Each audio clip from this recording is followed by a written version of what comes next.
గదేనవయ్యా ఇప్పుడు నీతోని ఒక పోరు రాలే. పోరే కంగారు పడకండి అన్నయ్య గారు, మా ఆయన అందరినీ సినిమా పేర్లతోనే పిలుస్తారు. రవిడి రాణి అంటే మీ ఆవిడని ఆయన ఉద్దేశం. ఆవిడ గారికి కూడా ఇచ్చానండి. మంచిది పో. ఇందవా ఏంటిది?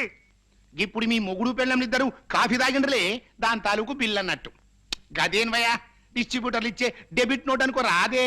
ఏమి రాదే? లేలే నేను పైసలు తాన జరంత నిక్కచ్చిగా ఉంటానన్నట్టు. ఇదిగోండి, మేం మధ్యాహ్నం మీ ఇంట్లో భోజనాలు చెయ్యం. గదేంద్రయ్యా భోజనానికి 16 రూపాయల చొప్పున బిల్లు వస్తుందేమో అని భయం.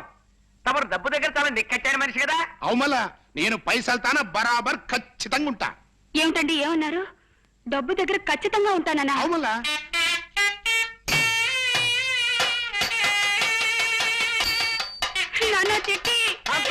ఆవేశపడకు, ఆగిపో.